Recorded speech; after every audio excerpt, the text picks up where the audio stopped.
It's 8:30. Good morning. I'm Ian Crouch with Hunter News. Police have confirmed former Newcastle Knights star Jared Mullen is being investigated after he nearly died from a drug overdose. It's reported the 31-year-old spent 2 days in intensive care and 6 weeks in rehabilitation after overdosing at a birthday party in December last year. 10 people have since been charged over an alleged drug supply ring operating in Newcastle and Lake Macquarie. At this stage, charges have not been laid against Jared Mullen. He's serving a 4-year ban after testing positive to steroids in 2017.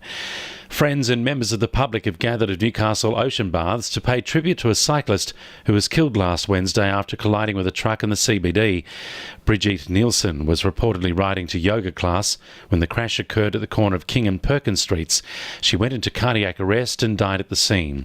Friends and acquaintances rode from the crash site to the baths for a sunset vigil last night. The 57-year-old was remembered as a loving and heartfelt woman. Singleton Council is hoping victory celebrations don't go on for too long, so Upper Hunter MP Michael Johnson can immediately begin delivering on projects promised during the election campaign.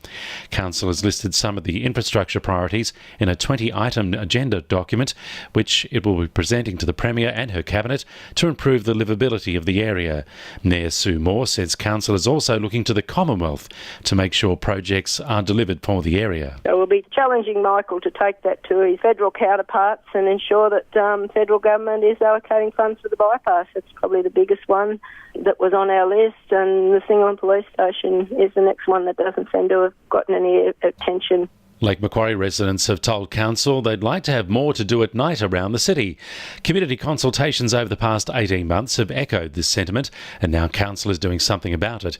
Councillors last night voted to put a draft 5-year action plan on public exhibition. Council's looking at things like nighttime food markets, outdoor cinema experiences and family-friendly events to boost the city's nighttime economy. Port Stephens residents in need of a new life jacket may want to register for a free life jacket clinic being hosted by Roads and Maritime Services this weekend. On Sunday, RMS staff will be at Little Beach Boat Ramp offering free parts kits and vouchers to buy new life jackets, as well as training boaters how to look after the crucial safety gear.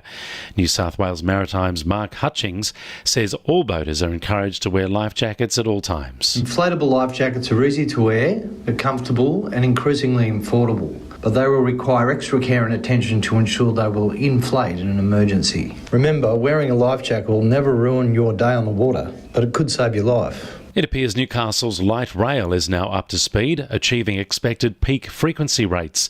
Trams are now running every 7.5 minutes between 7am and 7pm on weekdays. More than 100,000 trips have been taken in the first 26 days of operation.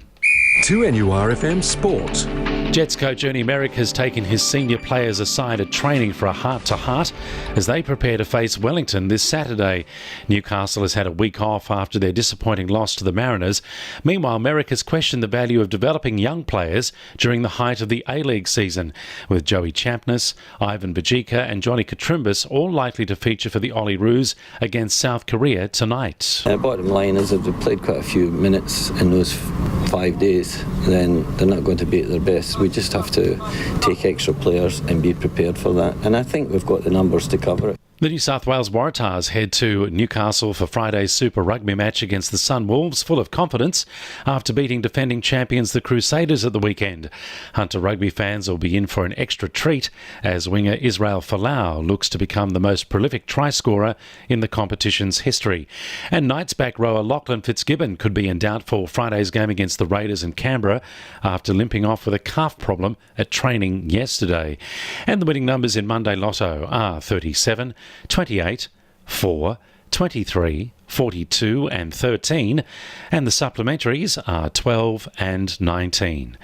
2NURFM News Time, 26 to 9.